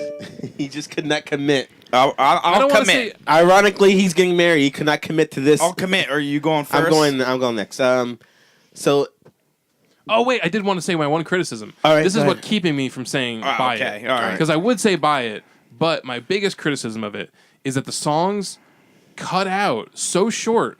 Like there's times where I'm like, this song rocks, and then it ends, and I'm like, why did you like? It just fades out. It was too short. Like some of the songs are way too short. Yeah. Like which I did appreciate. Like looking at the track and I'm like, oh, this is a short album. I'm gonna have fun with this. Like this is gonna be good. But then sometimes I'm like, I want you to like rock on this fucking song, and then it just kind of fades out. A lot of the songs I felt like were cut too short. Yeah. So that was my biggest thing. Was I was like, as soon as the song started going for me, like some of the songs are 2.5, Right. 3 minutes long, and like I just felt like they could have gone longer and like been real like rockers instead of like, I'm gonna get this idea out there. As soon as like we sing the chorus twice, it's over. You know. I feel like I agree with him a little bit on that. But I would say I'm not like the biggest Rob Zombie fan either, and I like some of the songs, but the lyrics that you listen to are not that deep, and they deal with like that whole campy, dark subject matter that he always does. Musically, it's like his trademark industrial sound, so no mold has been broken whatsoever here at all. So I'm gonna say like with the fact that the songs are really short, you can get through it real quick. There's nothing to complain about. So it was an alright, it was an okay ride for me. So I'm gonna say you can download it too. I love when we agree, Mark. All right, Bring it home, fine. Stu. You agree? You agree? I say it's a buy it. It's Oh. Rob Zombie. I think he deserves a purchase. Based on what? Because you like him or Yeah, you he had to- biased? he Or? had to- Based on he needs money to do his next movie. Yeah, man, he kickstarted his he last needs film. he so, needs I mean, money yeah. to do his next movie. So What He's you say, doing, Mark? he's doing a You gotta- Groucho Marx movie. you actually, gotta next. promote Oh, it. he is? Yeah, He's yeah, doing yeah. a Groucho Marx movie just him by himself? Oh, I don't know. Oh, okay. I don't know what If- any. I literally looked at his IMDb if you this want more morning. Rob Zombie, you must fund Rob Zombie. But I mean, House of a Thousand Corpses is great. Devil's Rejects is great. The two Halloween films I really liked, and I've yet to watch Lords of Salem or that new one he put out, 21 or 31 or something I like that. didn't Okay. see that either. It's like So, some, yeah. all right. So if you like his movies and you like his music, his previous stuff, I guess we all agree that you definitely should hear this album some way. But let us know what you think in the comment section. If you heard a new Rob Zombie album, did you like it? Did you hate it? And if you want to give your rating, tell us on our email, or you can send us put something in the comment section. We'd love to know what you think. I didn't like the House Down the Corpse. I did not like that movie at all. Well, then you're a piece of shit. But because the it's fucking sequel, yeah, no, that movie was the good. sequel was great. I mean, House of a Thousand Corpses is it's not for everyone. I don't Meaning- like torture porn. I don't like that. It's not torture porn. It's It totally is. Torture porn. It is. I don't like when you know they're dead as soon as that the character's No, because introduced. It's no point. I mean, here's what I love about it is that it starts out as like a fucking straight up, like Texas Chainsaw Massacre ripoff, where you're like, oh man, like you shouldn't go to that fucking house. Like, of course they're gonna fucking kill you. And then it turns into this weird sci-fi thing at the end, where like there's this fucking underground weird doctor that's fucking experimenting on people. It's all sorts of crazy. Like, it's totally to me like because I watched it recently again. And it's like this weird... Yeah, more than what you expected. Oh, yeah. And he does, like... I don't know. It's got a lot of really great... I mean, it may not be executed perfectly, but some of it... Is, like, just a lot of the ideas and the stuff in it, you could tell he put, like, everything that he is all about into that fucking movie. Because it's like... It starts off with, like, the weird, like, horror host being like, hello, people! Like, you're gonna watch this fucking movie! It's gonna be crazy! I don't remember And that then, shit. I remember like- seeing that with my ex at the time, and she hated horror movies, so she hated it. And I'm like, I didn't like that much either. I remember me and Stu actually saw the Devil's We Rejects saw the in the second movie theaters, and that movie was way better. I thought. Oh Yeah, yeah, that no, was good. Devil's Rejects is a way better made movie. It's all made right. better. It has bigger budget. It's fucking like a road movie that's like crazy and but it, like the first one I feel like is just. I mean, they're both awesome, and I haven't watched Devil's Rejects as recently, but House of a Thousand Corpses holds a special place in my heart because it's like I said, I admire when you can tell that someone put exactly what they wanted to into a movie. And like that to me is like everything that Rob Zombie's about is in that movie, and I appreciate it for that. This is awesome. I was really afraid that with this is all this metal stuff we're doing, you weren't gonna enjoy this. I thought well, about we that haven't too. gotten I to- thought about that too. Oh, okay, yes, yeah. Okay, stop now. Silence. We still have 2 more to now, go. now I'm disappointed. Come on, I mean Rob Zombie is sort I'm of on already my dis- level. I'm You know, already, like I'm already disappointed. weird horror shit. No. This is And I stop. noticed with Stu on the ride here, as opposed to when we do R&B albums, he was a lot more peppier. because he listened to him. I know. He knew what he was going to talk about. Yeah. Usually when we start with stuff he doesn't like, you just hear the breathing over the mic. Like, all right, so you want to say anything? Sucked. It's like, all right. Now I feel like he's going to be more like involved with everything Nah, we do not here. necessarily. That's what I'm going to do. Give me some corn nuts so I can sit here and chomp at them. This one sucked. I didn't fucking listen to it. All right. With that, more shots for us.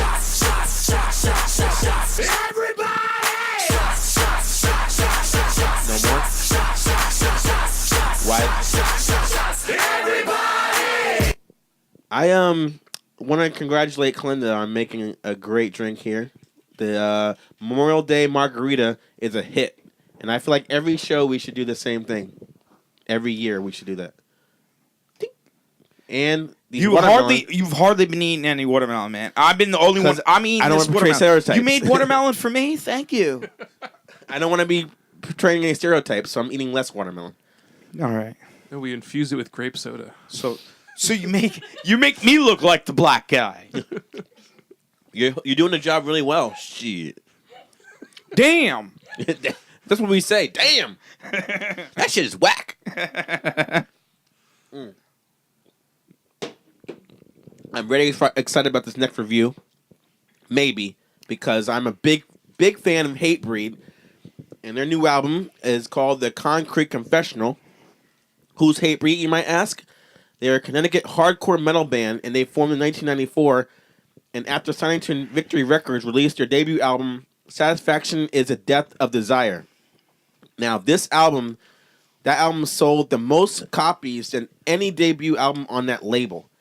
And then when they released their second album, Perseverance, my God, that album is a fucking metalcore masterpiece. Pick up Perseverance from 2002 by Hatebreed, because they combine hardcore punk with metalcore. Amazing record. Amazing. Oh my God. Now, after 5 albums and a few lineup changes later, singer Jamie Jasta, guitarist Wayne Lozenak, and bassist Chris Beatty Jasta. are the remaining founding members of this band. And this 7th album deals with the police and social injustices, drugs, and, of course, positive mental attitude. Now... Believe in yourself. I can't fucking Sup? I don't- That's hardcore. Don't make fun of man. it. All right, so first off, Hatebreed to me reminds me of, I think, of a more extreme version of Sick of It All.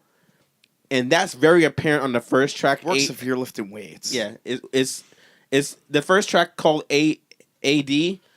Like, Stu, I'm not gonna even talk to this guy in front of me, Snarky Mark, because I feel like he's gonna. He's already. Yeah. Snarky Wow.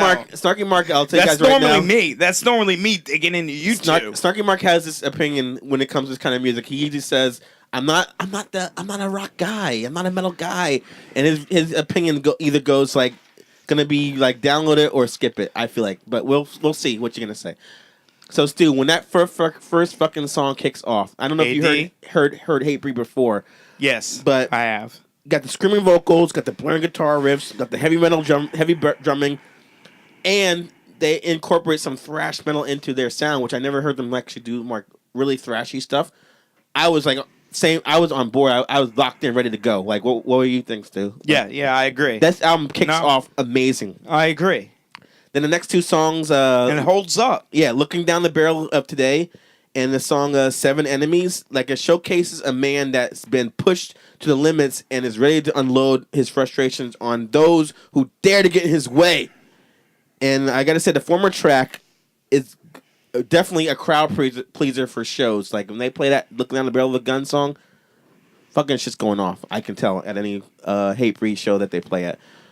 Another song I liked, I want to say, that keeps the whole like rhythm, like it gets like fast paced punk and it's like kind of slows down with like heavy metal, like breakdowns. We love breakdowns, right? Yes, nonstop breakdowns. The song Yes. Us Against Us is the perfect Circle Pit song. It's like fast, angry halfway through, and then it has a trademark hardcore breakdown, and it's like got an excellent pick slide. I fucking love pick slides. I don't, yeah, like not that long, but when it's like ready to go, like oh, you just jump up. It's like amazing track. I'm sorry, I'm raving so much on this album. I gotta warn you guys out there. The song called "Remember When" is fucking brutal as fuck during the verses. Like when Josta says "go," like the fucking shit goes off, and it's like do not say I didn't warn you. It's gonna like if you're at the show when they play that song, fucking put your drink down, like back away because it's getting knocked the fuck over. Yeah. Breakdown was a little dull though in that song towards the end. I was like, I don't like that breakdown. It's kind of like generic. Stu, I'm raving too much. Say something before I go on. about bust a nut here. I'm having a hard time because Mark's laughing, just holding the mic away from his mouth. Like, I don't want to say anything. I don't want to say anything. And then he's laughing at you. Oh, God. Sorry. I don't know if he's laughing at my enthusiasm or he's laughing that he has a... No, he has a complete different opinion. It's like they fucking... And he wants to say it. They gotta put their pit instructions in the fucking record so that every fucking kid there knows exactly when he's gonna say go, so they can fucking close the wall of death in on the fucking nerds that decided to stand in the middle, the fucking naysayers who weren't fucking hardcore enough. Was that you when you were younger? Oh, God. In the back with his arms folded and shit. That was Mark when he was younger. I don't see that happening, though. Because you're fucking huge.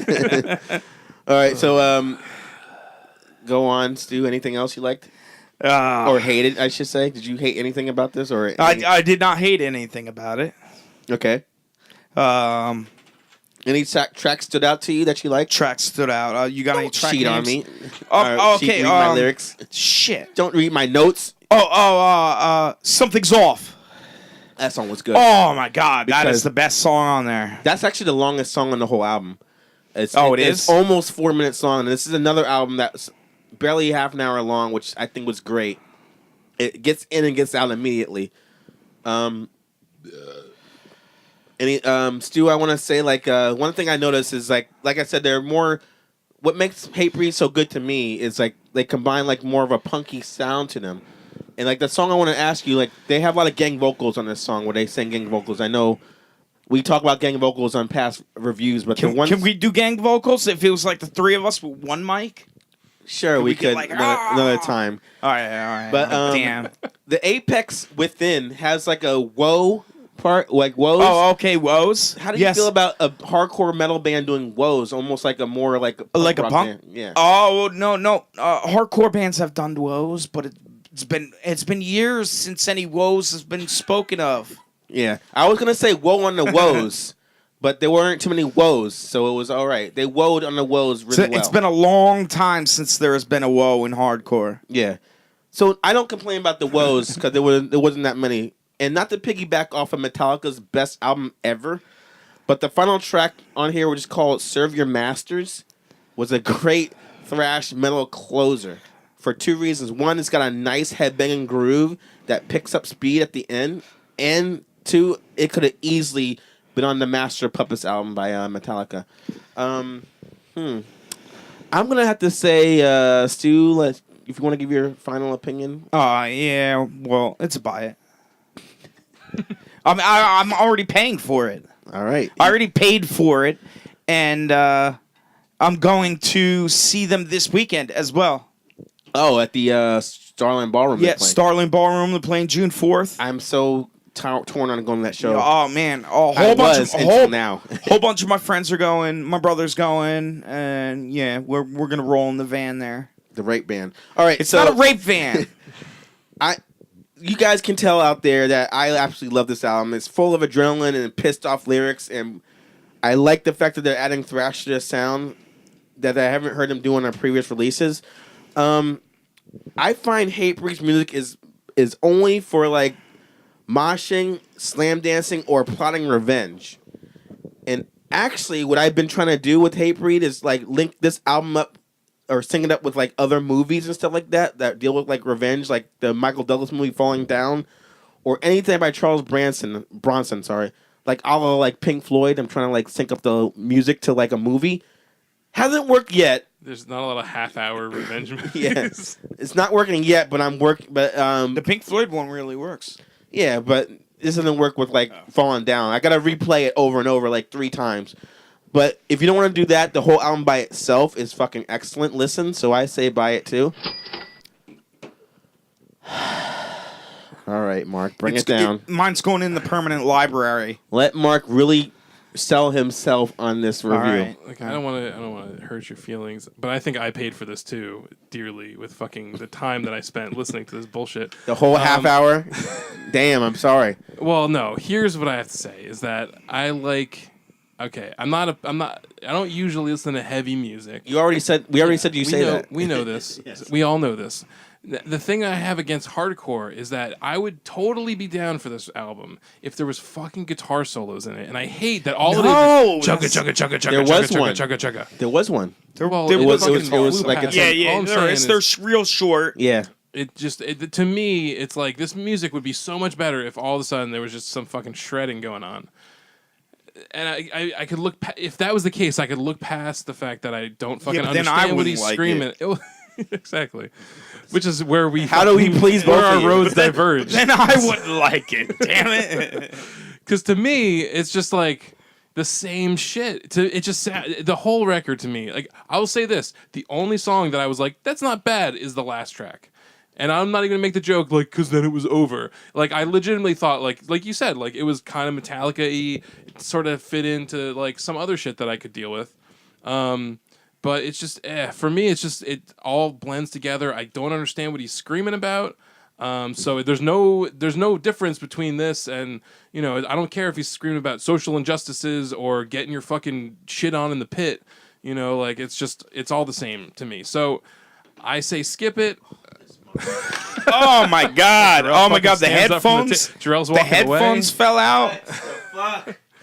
I say skip this shit. If you're me, if you listen to this podcast and you're like, Snarky Mark knows what it's all fucking about, he gets it. Oh, don't even try to get emails. See, he's trying to get emails. He's trying to use us. Send it in to me. If you don't agree with me, go and That's bullshit.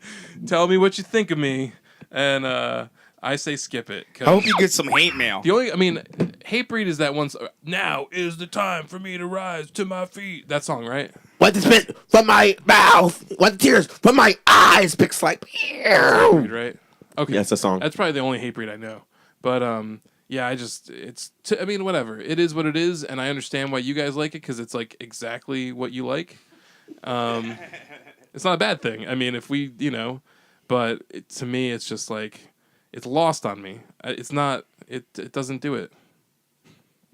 Is that okay? Am I allowed to fucking... You guys are both sitting here despondent, fucking like about to kill yourselves. One person doesn't like Hatebreed. You shut us up.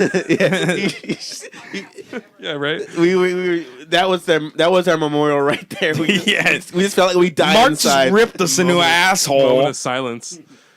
They still exist, this album. You can still enjoy it. All right, so if you heard this album, let us know what you think in the comment section. Or send us an email. If you heard it in Hatebreed, I'm sorry, I can't even do my outro thing. You really crushed me. Hey, I always try to be democratic. I'm like, it's not for me. It could be for you. If you like Hatebreed before, you'd Oh like man, this you shit. sound like me talking about R&B. Yeah. Oh my god, you really do hate it. No, you hate R&B more than he hates this. So Yeah, I'll give I you at least that. listen to this shit. Yeah, I I'll mean, give you that. All right, so Mark is saying it's not for him, but you might like it. So let us know in the comments if you like Hatebreed or email, and you like this album as well, and it's a step in the right direction for him. Or if you don't have any opinion on them, tell us the same thing and help Mark's opinion be somewhat valid. I don't know. I'm sorry I lashed out at you earlier, Mark, but I almost fucking dove on you about that. But you got Stu, you got to take notes from Mark. Explain yourself when you hate something that's the opposite of my opinion, and I won't kill you.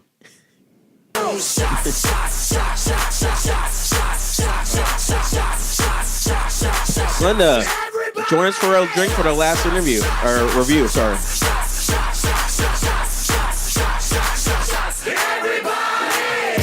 And again, these are very delicious drinks.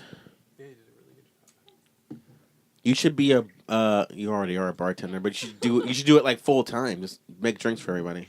Why'd you have it? Why'd you move it? You moved it. Move it out of the way. No, you did move it when I started Stu's pouring. gonna drink the rest of that. Right? Yeah, you got to drink the whole like I'm gonna watermelon eat all the juice. seeds and grow watermelons in my stomach. Is that true? Is that what happens? Yeah. Yeah. That's why I don't eat sunflower seeds. Exactly.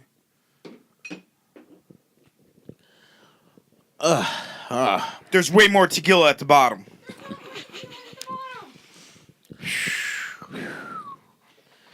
It is. I'm telling you. No one believes me. No one ever does. So what's the last review? No one believes me. It did not taste that strong when it started. It tasted like watery watermelon stuff. And then it got stronger and then it tasted like Pepe Lopez's asshole by the time it gets to the bottom. It's the dirtiest Sanchez in his mouth. All right, last review. Pierce the Veil. Their album is called Misadventures, and they're a San Diego post-hardcore band. And they were formed in 2006 by brothers Vic and Mike Fuentes. Their first two albums, A Flair for the Dramatic and Selfish Machines, were released on the Eagle Vision Records, while the third album, Collide with the Sky, and this last one were released on Fearless Records, which is the home of dozens of bland, shitty emo metalcore bands. Now, Pierce the Veil have toured with great bands like A Day to Remember, 4 Years Strong, and Thursday. So perhaps, Does that set them apart from the billions? yeah, maybe this album might incorporate some of those bands' sound into their own. So let's dive in with the first song, aptly named Dive In. And it combines like pop punk, 80s metal riffs and pianos, all while singer Vic switches between pop and hardcore vocals. And I'm going to go into like 3 songs. I'm going to ask you guys, do they sound like a band you guys are familiar with? Who do they sound like to you, Stu? I don't know. Who do they sound like you do, Mark? Oh, Hailstorm. I'm going to go on a little further. And then Sounds like a fucking girl. I will give, Hailstorm. yeah. I was about to say, really, Hailstorm? Yeah, I was like, what the fuck? They don't I sound was like just trying to say that he sounds like a girl. They don't sound like Hailstorm, but I'll give you some hints in a second. I didn't really feel crazy about the first song. Like, I don't know if you guys thought it. Like, they're putting all those sounds into one. Like, did you think it was like too much, or do you think it meshed well? I would say I like the instrumentation of this record. Like, I like the different sounds and different styles they go through, and it's like it's interesting. It's different. The vocals to me killed this whole thing. It's like he sounds like a girl, and then he sounds like a fucking idiot. You know, like those are his two styles to me. It's like either it's a girl singing, or like he just doesn't do it for me. I feel you. Like, Stu, did you like the instrumentation too? Yes, I like the instrumentation. So the next song I really enjoy because it's like a fast drumming song called "Texas Is Forever." It's like more of a skate punk like vibe to it, like with a metalcore breakdown in between. And at that point, I'm like, all right, now I'm intrigued. Now I'm interested. They got a lot against them in our 3 reviews here. Me, I have a thing against them too, and I'm gonna say You have again. something against them too, because I'm telling you, it's a tough. They're Yeah, they're up and coming, and they're going against Rob Zombie and Hatebreed. sure, Stu, whatever. All right. Then the third track, which is called "The Divine Zero," is when I gotta ask you guys: do they sound like a band that's from New Jersey? They're not around anymore. They are known to combine post-hardcore with emo, like they do. Really like dark lyrics, stuff like that.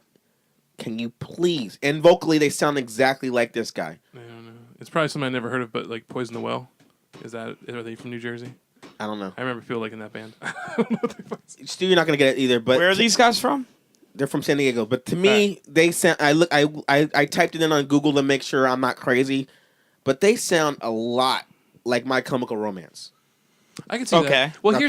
that's actually something I was going to say was that I felt like a lot of the music to me wasn't too off from My Chemical Romance. Yeah. Which is a band that I don't totally hate. You know, like I like a lot of their stuff, but like I said, vocally, like it just He sounds like him though. no, he doesn't. He doesn't. To me, he does. No.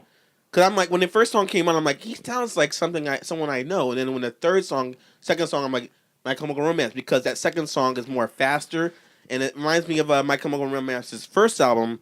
I Brought You My Bullets, ... whatever. I don't say the whole title, because that album dabbles in like the pop punk, the emo, the hardcore stuff that My Chemical Romance used to do.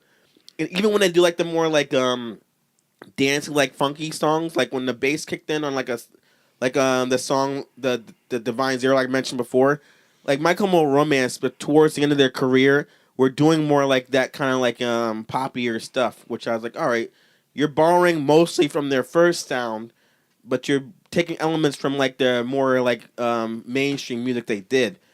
And I want to give props to the bass player of this band, Pierce the Veil. His name is like Jamie Precadio. I don't know why I get his name. It's not probably important. But the song Flora and Fading has like a more dance funk like sound with his bass lines.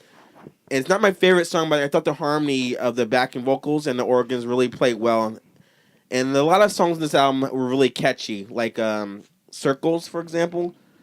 I don't know, you're saying same things too. Like some of the songs are good, some songs are bad, but catchy reminded me of like what Paramore was doing. Circles was good. Yeah, Paramore or like early Fall Out Boy is what Circles remind me of. That's not an insult. Circles was the best track on there. Really? Yes. So you didn't like when they went heavy. You like when they went lighter. Yeah, Circles was the best track on there. Interesting. Mark, do you feel the same? Like which version of the band you like better? Like when they were like I didn't like the heavier. Yeah, heavier? you're right. Yeah, I mean, because you don't like that kind of heavy metal. yeah, I like stuff. the more poppier side of them, I guess. The more melodic or something. But yeah, I agree. Two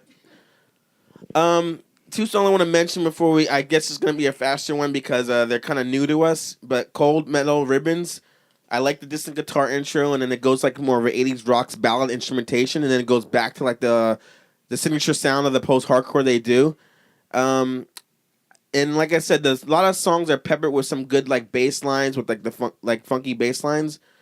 And the thing I really want to comment on the band on is like the last song, Sambuca, is probably like the heaviest track because at the midsection they have a breakdown. Yeah. But I want to say like they don't do that all the time like the other bands on their label. So I'm like, all right, they only pepper that metalcore like, screaming here and there. So it's not obnoxious whatsoever. The only problem is I'm going to tell you guys at the end I need some help with what I'm going to rate it. So Mark, go first. What do you want to rate this album? Yeah, I mean, I Final thought... opinions. Final opinion. Yeah. I thought, like I said, the instrumentation I liked. I didn't like the vocals. They totally ruined it for me. This is a band that I feel like I would like if I was a teenager now. I probably would at least listen to them. Oh, it's a millennial band. Yeah, I mean, the thing about them is, like you said, they're like new up-and-comers or something, but, I mean, they have got legions of mall rat kids, who fucking love this band. They're like Hot Topic. Yeah, I mean, I used to work. I used to work in the mall, and fucking kids buy their albums. Like, this is a fucking band that's selling records. So it doesn't whatever. To me, it's a skip it because I really just don't. I wouldn't listen to it, and it sucks.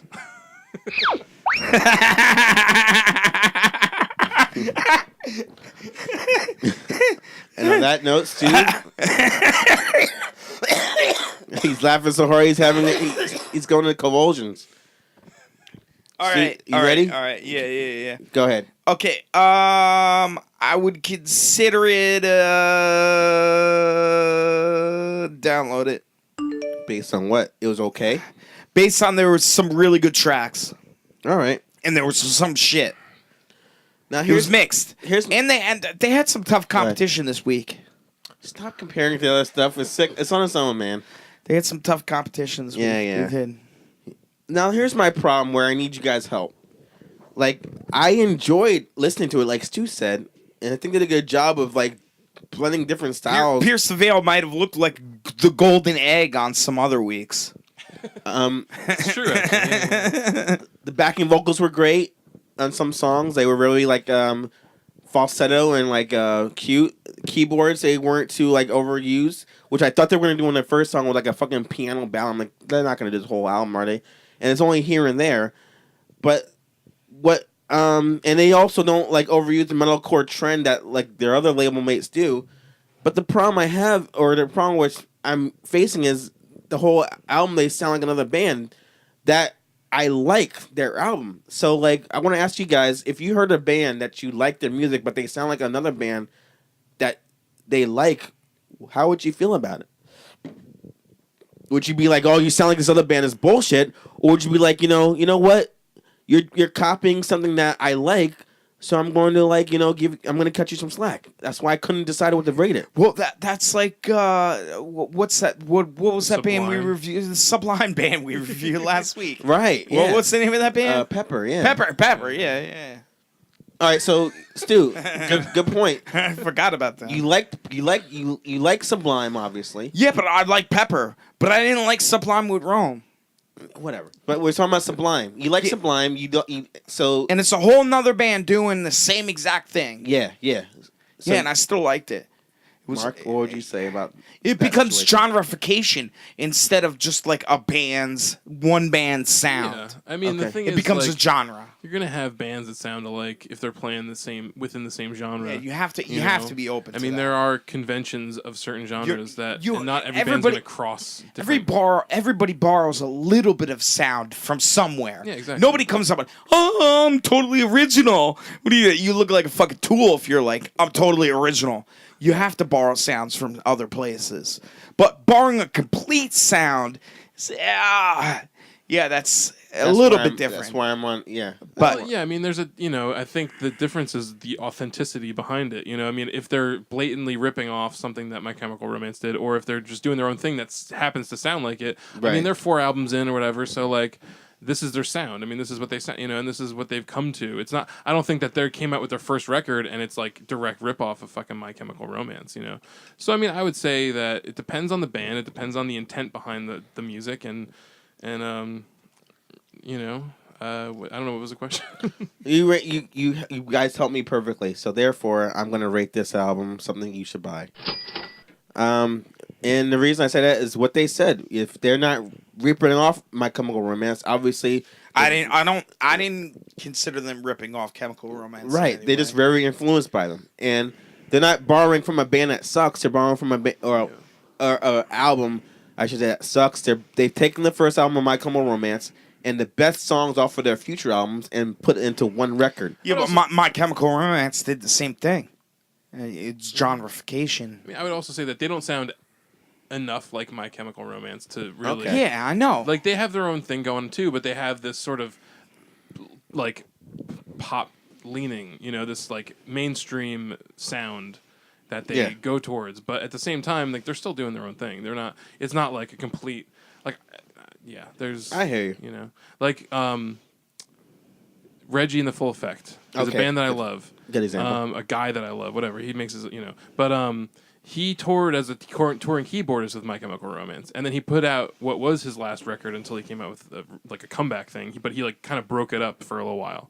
But that one sounded just like My Chemical Romance because like I guess in my mind he was used to playing those fucking keyboard riffs, so everything started sounding in that same style. There's at least like 5 or 6 songs on that one record that sound exactly like My Chemical Romance, to the point where I think, and then he also even like worked with one of the guys from that band on the record, and he's like in his band now.